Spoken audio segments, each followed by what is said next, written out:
la tente chirurgicale se remplit d'un nouveau navigateur blessé tandis que le colonel Malcolm Cummings Gros se penche sur la table d'opération, ses mains travaillant pour retirer les fragments de flak allemand de la cavité thoracique du jeune homme. Les éclats métalliques avaient traversé sa veste en cuir aussi facilement que du papier à travers du tissu. L'esprit de Gros enregistre ce que ses yeux ont vu des dizaines de fois au cours des dernières semaines. La trajectoire était à faible vélocité. Le profil de la blessure suggérait que les fragments avaient déjà perdu la majeure partie de leur énergie avant l'impact. Si seulement il y avait eu quelque chose, n'importe quoi, entre la peau de ce jeune homme et l'éclat d'obus explosifs à l'extérieur de son bombardier. À travers la tente chirurgicale, Gros peut entendre un autre BE-17 atterrir. Les moteurs tous après avoir traversé la Manche depuis un autre raid de jour au cœur du Reich d'Hitler. Au loin, d'autres ambulances approchent. Les mathématiques deviennent insupportables. Près de 70% des victimes qui affluent dans son hôpital de campagne partagent les mêmes caractéristiques de blessures. Des projectiles à mouvement lent, des fragments de flak qui tournoient dans l'air après l'éclatement des obus anti-aériens autour des bombardiers américains à 6000 mètres d'altitude. Des morceaux de l'avion lui-même, arrachés par les explosions et transformés en projectiles mortels à l'intérieur des fuselages exigus. Le jeune navigateur survivra. D'autres ce jour-là ne le feront pas. Alors que le chirurgien s'éloigne de la table d'opération, il prend une décision qui va modifier les mathématiques de la guerre aérienne. Ces blessures étaient évitables. La technologie pour les prévenir existait depuis des siècles. Quelqu'un devait simplement poser la bonne question au bon endroit. En quelques mois, cette question sauverait les premiers de ce qui deviendraient finalement des milliers de vies. L'effondrement des équipages de bombardiers non protégés avait commencé le 17 août 1942, lorsque le 97e groupe de bombardement a lancé la première mission de bombardiers lourds américains de la guerre. 18 forteresses volantes BE-17 ont traversé la Manche pour attaquer les gares de triage de Rouen-Sotteville en France occupée. Le major Paul Tibet a dirigé 12 bombardiers contre la cible principale tandis que 6 autres effectuaient une mission de diversion. Tous les appareils sont revenus sains et saufs, mais l'opposition relativement légère près de la côte française s'avérerait trompeuse. Alors que la 8e force aérienne s'enfonçait plus profondément en territoire contrôlé par l'Allemagne à l'automne et en hiver 1942, les statistiques de pertes commencèrent à raconter une histoire sinistre qui contredisait toutes les hypothèses sur le bombardement de précision de jour. Octobre 1942 a apporté la première analyse complète des pertes au combat de la 8e force aérienne. Les médecins militaires ont compilé les données de chaque aviateur blessé qui passait par les hôpitaux britanniques. Les chiffres ont révélé un schéma qui a stupéfié les planificateurs militaires qui s'attendaient à ce que la principale menace soit les avions de chasse allemands et leurs mitrailleuses. Au lieu de cela, l'analyse a montré qu'environ 70% de toutes les blessures d'équipage de bombardiers résultaient de projectiles à vitesse relativement faible. Pas des balles de Focke-Wulf 190 ou de Messerschmitt 109, mais des fragments d'obus anti-aériens explosifs et des morceaux des bombardiers eux-mêmes arrachés par les rafales de flak. L'environnement de flak au-dessus de l'Europe occupée était différent de tout ce que les planificateurs aériens américains avaient anticipé. Les batteries anti-aériennes allemandes, appelées Fliegerabwehrkanone ou flak, avaient été développées et affinées au cours d'années de combat. Fin 1942, la Luftwaffe avait positionné des milliers de canons autour de cibles stratégiques. Le canon de flak standard de 88 mm pouvait tirer des obus à des altitudes dépassant 9000 mètres. Chaque obus transportait un fusible à retardement conçu pour détonner à une altitude prédéterminée, transformant l'enveloppe de l'obus en centaines de fragments tranchants comme des rasoirs voyageant à des vitesses mortelles. Le colonel Gros a compris les implications médicales immédiatement. L'analyse d'octobre a révélé que les blessures au torse constituaient la majorité des blessures mortelles. Les blessures à la poitrine représentaient 36% des décès parmi les équipages non blindés, tandis que les blessures abdominales en ajoutaient 39%. Ensemble, les blessures au tronc représentaient 75% de tous les décès parmi les équipages de bombardiers. Les mathématiques étaient simples, protéger le torse, réduire les décès. Mais la solution n'était pas évidente. L'armée de l'air des États-Unis n'avait pas de programme de gilet pare-balles en 1942. Le concept d'armure personnelle était tombé en disgrâce militaire pendant la Première Guerre mondiale, lorsque les expériences avec des gilets en acier se sont avérées avoir un poids prohibitif pour les soldats d'infanterie qui avaient besoin de mobilité plus que de protection. La guerre aérienne présentait des paramètres différents. Les équipages de bombardiers étaient déjà encombrés par des équipements d'oxygène, des parachutes et de lourdes combinaisons de vol. Ils opéraient dans des espaces confinés où la mobilité comptait moins que la survie. Plus important encore, ils faisaient face à un profil de menace spécifique dominé par des fragments à mouvement lent plutôt que par des balles à haute vélocité. La formation chirurgicale de Gros lui a donné une perspicacité qui manquait aux planificateurs militaires. Il comprenait la balistique des blessures. Un fragment d'un obus de flak après avoir parcouru 180 mètres du point d'explosion à l'avion avait perdu la majeure partie de sa vitesse initiale. De tels projectiles, voyageant peut-être à 150 à 300 mètres par seconde, pouvaient être arrêtés par une plaque d'acier relativement mince. Le même principe s'appliquait aux fragments de structures d'avions arrachés par les explosions. Ce n'étaient pas des balles perforantes voyageant à 900 mètres par seconde. C'étaient des morceaux de métal qui tournoyaient et qui avaient déjà dépensé une grande partie de leur énergie cinétique. En octobre 1942, Gros a soumis une proposition au quartier général de la 8e Force aérienne demandant l'autorisation de développer une armure personnelle pour les équipages de bombardiers. La proposition citait l'analyse des pertes et incluait des esquisses préliminaires d'un gilet incorporant des plaques d'acier se chevauchant cousues dans le tissu. La conception était inspirée de l'armure historique, en particulier de l'armure brigandine médiévale, qui utilisait le même principe de petites plaques se chevauchant pour fournir de la flexibilité tout en maintenant la protection. La réponse initiale de la direction de l'armée de l'air a été le scepticisme. Le poids était la préoccupation immédiate. Les équipages de bombardiers transportaient déjà environ 18 kg d'équipement, y compris des parachutes, des systèmes d'oxygène et des combinaisons de vol. L'ajout d'une armure substantielle semblait impraticable.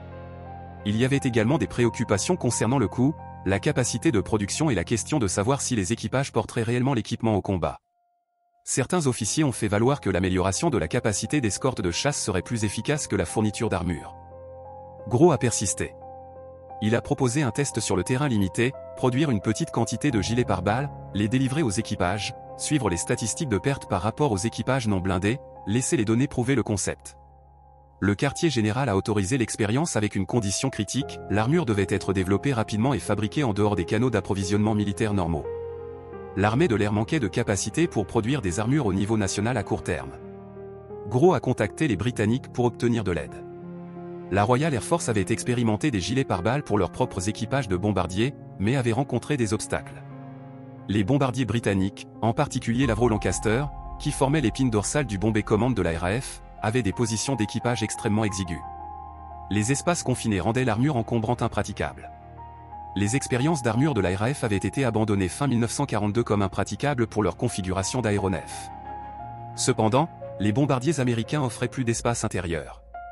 Le BE-17 et le BE-24, bien que certainement exigus selon toute norme civile, offraient un peu plus d'espace que le Lancaster. Ce qui ne fonctionnait pas pour la RAF pourrait fonctionner pour les Américains. Les Britanniques ont mis Gros en contact avec la Wilkinson Sword Company, une entreprise avec un pédigré curieux pour le développement d'armures en temps de guerre. Fondée en 1772, Wilkinson avait bâti sa réputation en fabriquant des épées, des baïonnettes et plus tard des rasoirs. Mais l'entreprise conservait une expertise en métallurgie et avait une longue histoire de travail d'armure remontant à l'ère victorienne, lorsqu'elle produisait des gilets pare-balles pour les officiers britanniques servant dans les conflits coloniaux. Pendant la Première Guerre mondiale, Wilkinson avait fabriqué des gilets pare-balles pour les officiers, bien que le poids les rendait impopulaires. Pendant la Seconde Guerre mondiale, l'entreprise avait transféré la majeure partie de sa production vers des systèmes de suppression d'incendie d'avions, mais elle conservait les connaissances techniques pour travailler avec des plaques blindées. Gros s'est rendu aux installations de Wilkinson en octobre 1942 avec ses conceptions préliminaires et ses données médicales. La collaboration qui a suivi a représenté un partenariat inhabituel entre la médecine militaire et la fabrication civile. Gros a apporté sa compréhension de la balistique des blessures et de l'anatomie humaine. Wilkinson a contribué son expertise en métallurgie et en ingénierie de production. Ensemble, ils ont affiné la conception à travers plusieurs itérations, chacune équilibrant protection, poids et flexibilité. La conception finale comprenait 3 pièces distinctes. Le gilet principal couvrait le torse à l'avant et à l'arrière. Un tablier séparé protégeait le bas-ventre et l'aile. Une pièce supplémentaire pouvait être configurée pour protéger des positions d'équipage spécifiques comme le mitrailleur de tourelle ventrale qui faisait face à des angles de menace uniques. Chaque section incorporait des plaques carrées de 5 cm en acier au manganèse. Chaque plaque d'environ 1 mm d'épaisseur. Les plaques se chevauchaient légèrement, cousues dans des poches à l'intérieur d'une coque extérieure en toile épaisse doublée de coton doux pour le confort. L'innovation critique était la sélection de l'acier au manganèse. Cet alliage offrait une dureté suffisante pour arrêter ou dévier les fragments à vitesse réduite tout en restant suffisamment mince pour garder le poids gérable. Chaque carré d'acier ne pesait que quelques onces, mais collectivement, il fournissait une couverture pour les zones vitales du torse. L'ensemble complet gilet et tablier pesait environ 10 kg, substantiel, mais pas prohibitif compte tenu des vies en jeu. La conception comprenait un mécanisme de libération rapide composé de cordons et d'attaches colorées. Tirer sur le cordon rouge d'arrachement éjecterait instantanément tout le système d'armure, répondant aux préoccupations concernant les équipages devant sauter ou échapper rapidement aux avions endommagés. Début 1943, Wilkinson avait produit des combinaisons d'armure prototypes pour les tests. Les tests ont commencé en mars 1943 avec des équipages recevant les gilets fabriqués en Grande-Bretagne. Les premières missions avec armure ont montré des résultats prometteurs. Des membres d'équipage blessés ont commencé à apparaître dans les hôpitaux de campagne portant des gilets d'armure endommagés qui avaient arrêté des fragments. Les médecins militaires ont examiné les gilets et ont trouvé des fragments de flaques incrustés dans des plaques d'acier arrêtées avant de pénétrer complètement. Les fragments avaient perdu suffisamment d'énergie en voyageant de la rafale de flaques à l'avion pour que l'acier mince au manganèse soit suffisant pour les vaincre. Au printemps 1943, la demande pour les combinaisons d'armure commençait à croître. Le bouche-oreille s'est propagé à travers les 8 bases de la force aérienne à travers l'Angleterre. La capacité de production britannique par Wilkinson Sword ne pouvait pas répondre à la demande croissante. Les installations de l'entreprise étaient déjà engagées dans d'autres priorités de production de guerre. Il pouvait produire peut-être 100 combinaisons d'armure par mois, bien en deçà des milliers nécessaires pour équiper la flotte de bombardiers croissante de la 8e force aérienne. À l'été 1943, le colonel Gros a travaillé pour organiser la production nationale. Le ministère de la Guerre a autorisé la production immédiate d'armure fabriquée en Amérique. Le contrat était inhabituel en ce qu'il impliquait une collaboration entre des arsenaux militaires et des fabricants civils, y compris le Metropolitan Museum of Art à New York. L'atelier d'armure du musée, composé d'experts en armure médiévale et d'artisans qualifiés, est devenu le principal centre de recherche en conception. Ces spécialistes ont étudié les conceptions d'armure historiques, en particulier l'armure brigandine du XVe siècle, et ont adapté les principes aux matériaux et techniques de fabrication modernes. Stephen Grancey, conservateur du département des armes et armures du Metropolitan Museum, a dirigé l'effort de recherche. Son article de 1945 dans le Metropolitan Museum of Art Bulletin décrivait le processus, la conception du gilet d'armure ME6, qui est la dernière armure de vol standardisée, est basée sur l'une des brigandines du musée, datant d'environ 1400. Les armures dans les salles d'exposition sont constamment étudiées pour des suggestions, et aucun type qui semble offrir la moindre promesse d'adaptation n'est négligé. L'armure lourde pour le sport militaire de la joute, l'armure de bataille plus légère, les chemises de maille, l'armure d'écaille et les vestes matelassées de la Renaissance ont toutes été soigneusement examinées. La collaboration entre experts en armure médiévale et ingénieurs militaires modernes a représenté l'un des partenariats de recherche les plus inhabituels de la guerre. Les artisans du musée qui restauraient normalement des artefacts historiques inestimables concevaient maintenant des équipements salvateurs pour les équipages de bombardiers. L'expertise accumulée au cours de siècles de développement d'armure était soudainement pertinente à nouveau à une époque de guerre aérienne. La production américaine a commencé à la mi-1943 avec plusieurs installations produisant des variations de la conception de base. Le gilet M1 standardisé utilisait du tissu en nylon au lieu de toile pour la coque extérieure, une modification qui améliorait la résistance à l'eau et la durabilité. Le rembourrage en coton a été conservé pour le confort. Les plaques d'acier sont restées de la même spécification développée avec Wilkinson Sword. La production a rapidement augmenté à mesure que les fabricants à travers les États-Unis commençaient à recevoir des contrats. Le 5 octobre 1943, le gilet de vol M1 a été officiellement adopté comme équipement standard pour tous les équipages de bombardiers de la 8e force aérienne. Le mémo d'autorisation précisait que chaque membre d'équipage de combat recevrait une armure appropriée à sa position dans l'avion. La décision représentait une entreprise logistique massive. La 8e force aérienne s'étendait rapidement à l'automne 1943. De nouveaux groupes de bombardement arrivaient en Angleterre chaque mois. Chaque groupe nécessitait des centaines de combinaisons d'armure. Le gilet M1 pesait 8 kg, plus léger que le modèle britannique Wilkinson en raison d'améliorations dans l'arrangement des plaques et la sélection des tissus. Les pilotes et copilotes qui étaient assis dans des sièges blindés qui protégeaient par le bas recevaient un gilet M2 modifié avec moins de couverture arrière. Les mitrailleurs de tourelle ventrale recevaient le tablier M3 conçu pour les confins exigus de leur position. Les mitrailleurs de taille recevaient le tablier M4 optimisé pour les positions debout. Les bombardiers, navigateurs et autres membres du personnel assis recevaient une armure d'NM5 pour compléter le gilet principal. La conception modulaire permettait aux équipages de configurer la protection en fonction de leur exposition spécifique à la menace. La résistance initiale au port de l'armure s'est rapidement évaporée une fois que les équipages l'ont expérimenté au combat. Début 1944, le programme d'armure s'était étendu pour inclure des équipements de protection supplémentaires. Le casque M3, développé spécifiquement pour les équipages de bombardiers, offrait une meilleure protection contre les éclats d'obus que les casques d'infanterie standard. Le casque utilisait des bandes d'acier au manganèse se chevauchant sur une base de casque de vol en cuir. Le casque Gros, nommé d'après son inventeur, comportait 5 bandes d'acier se chevauchant qui pouvaient arrêter des fragments qui pénétreraient les conceptions de casques standards. Une étude complète menée par les médecins militaires de la 8e force aérienne a examiné les taux de perte comparant les équipages blindés par rapport aux équipages non blindés. L'étude documentée dans les histoires officielles du département médical de l'armée a examiné 1117 victimes de combats de groupes de bombardement lourds. Parmi les équipages ne portant pas de gilet pare-balles, les décès dus aux blessures à la poitrine étaient de 36% et les blessures abdominales de 39%. Parmi les équipages blindés, ceux-ci sont tombés à 8% et 7% respectivement, représentant une réduction de 77,1% des décès par blessure thoracique et une réduction de 82,1% des décès par blessures abdominales. Une analyse supplémentaire a montré une réduction de 58% des individus blessés et de 60% du total des blessures subies parmi les équipages de bombardiers après l'introduction de l'armure. L'armure ne pouvait pas empêcher tous les décès. Les blessures à la tête restaient mortelles quelle que soit la protection du torse. Les blessures aux membres continuaient de causer des pertes. Les fragments frappant à des angles extrêmes pouvaient parfois pénétrer à travers les espaces. Les coups directs de projectiles de plus gros calibre pouvaient vaincre les minces plaques d'acier. Mais l'armure a réussi sa mission principale en arrêtant la majorité des fragments à mouvement lent qui constituaient la principale menace pour les équipages de bombardiers. Le 14 octobre 1943 a apporté la mission qui deviendrait connue sous le nom de Jeudi Noir. Le deuxième raid sur les usines de roulement à billes de Schweinfurt a vu 291 bombardiers B-17 envoyés. 60 bombardiers ont été perdus, 17 autres endommagés au-delà de toute réparation et 121 sont revenus avec des dommages de combat. Les pertes étaient dévastatrices, représentant plus de 20% de la force attaquante. Les médecins militaires examinant les équipages de retour ont constaté que l'armure avait empêché de nombreuses pertes supplémentaires. Les membres d'équipage affichaient des gilets endommagés avec des fragments incrustés dans des plaques d'acier. Sans armure, le nombre de victimes aurait été encore plus élevé. Mais l'armure ne pouvait pas surmonter les défis fondamentaux du bombardement stratégique de jour en 1943.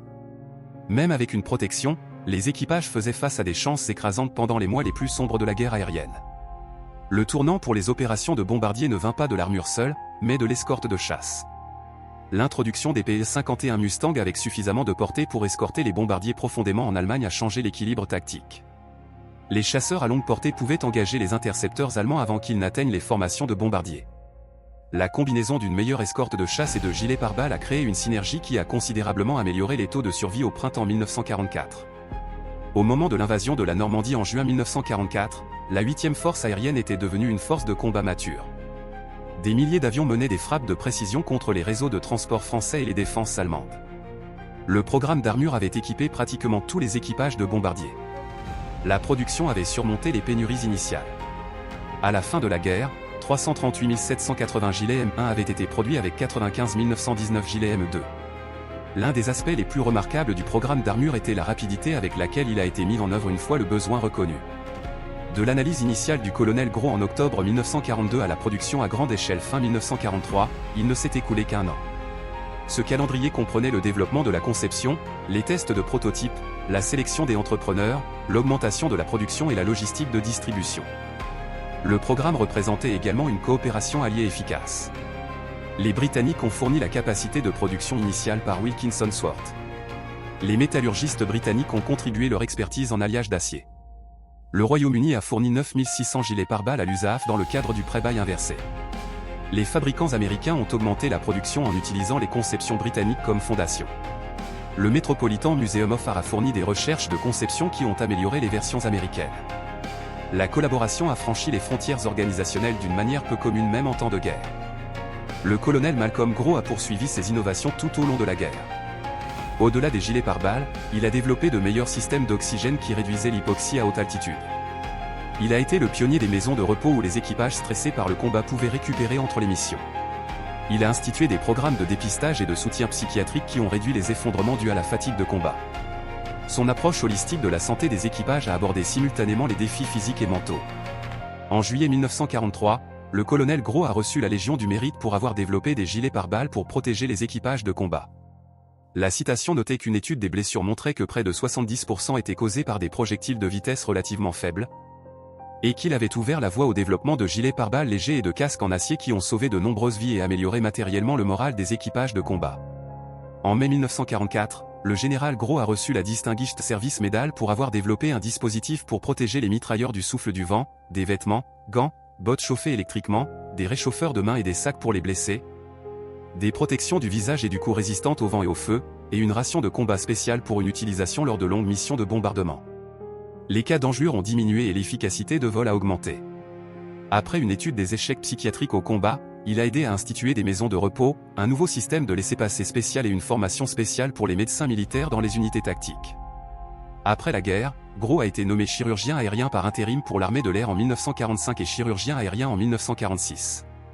Lorsque l'armée de l'air des États-Unis est devenue un service indépendant en 1947, le service médical est initialement resté avec l'armée.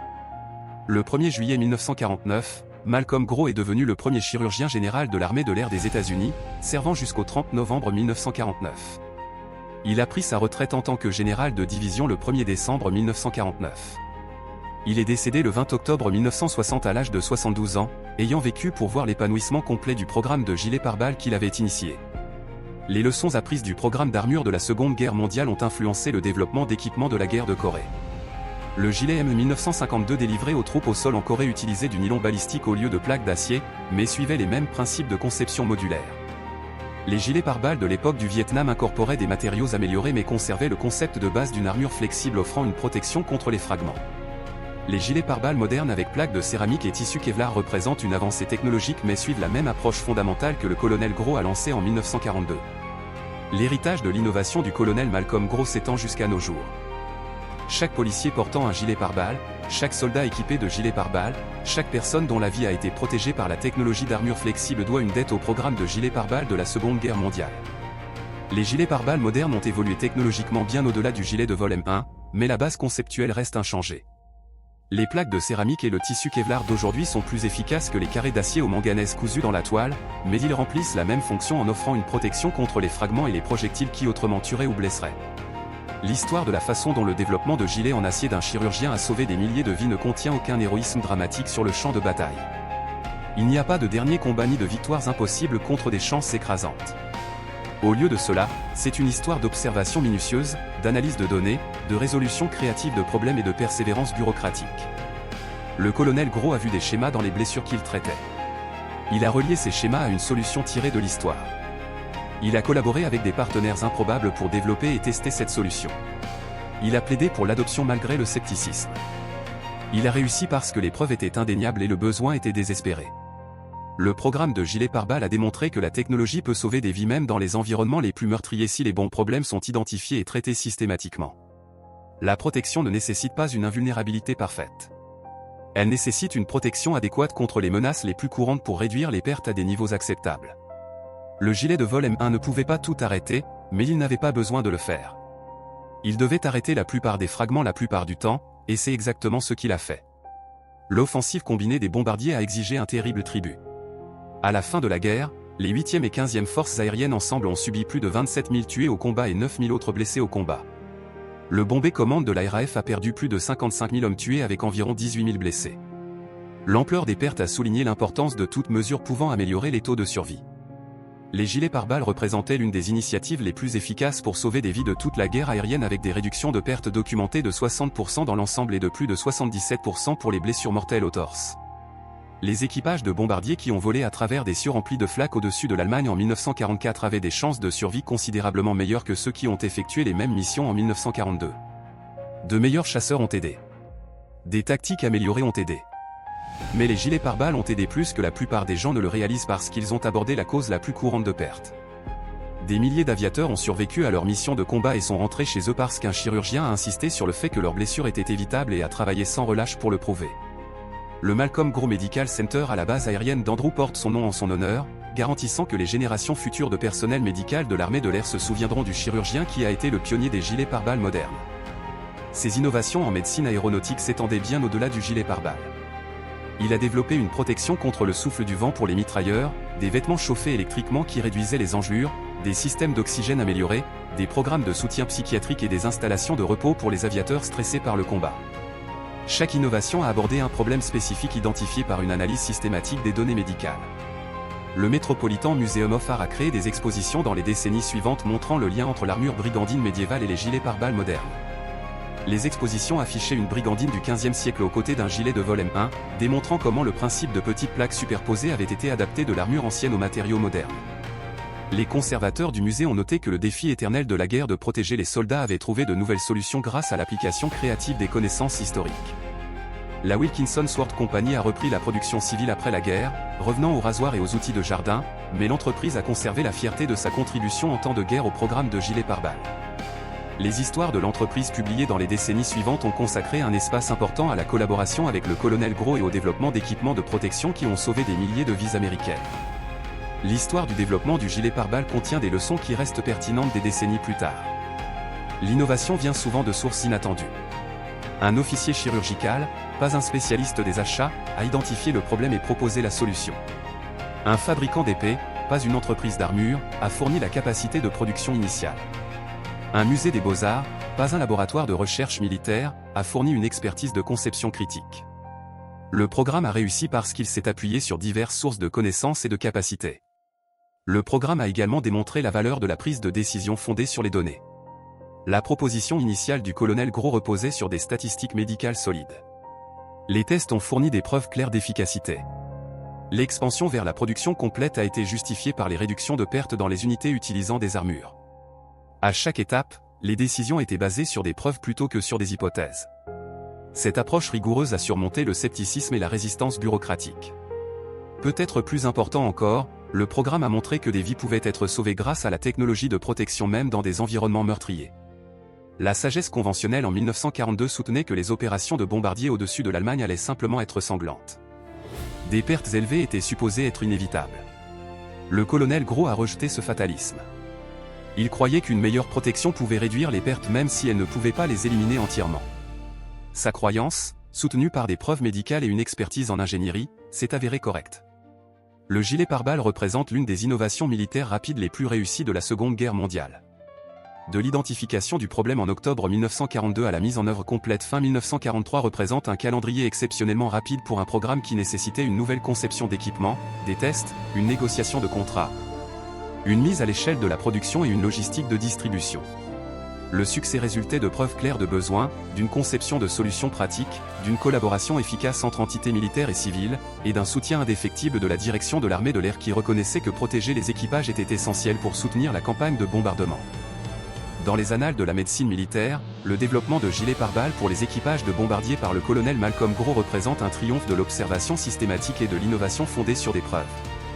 Il a vu des schémas dans les victimes qu'il traitait, a identifié une cause évitable, a conçu une solution pratique, a prouvé son efficacité par des tests et a persévéré jusqu'à ce qu'elle devienne un équipement standard. Son travail a établi des principes qui continuent de protéger le personnel militaire et les agents d'application de la loi aujourd'hui. Le concept fondamental reste inchangé, identifier la menace, concevoir une protection appropriée, équilibrer le poids contre l'efficacité, tester dans des conditions réelles et délivrer comme équipement standard. Les mathématiques de la guerre aérienne ont été fondamentalement modifiées par l'introduction de gilets pare-balles. Avant l'armure, environ 36% des équipages frappés par des fragments à la poitrine sont morts. Après l'armure, ce taux de mortalité est tombé à 8%.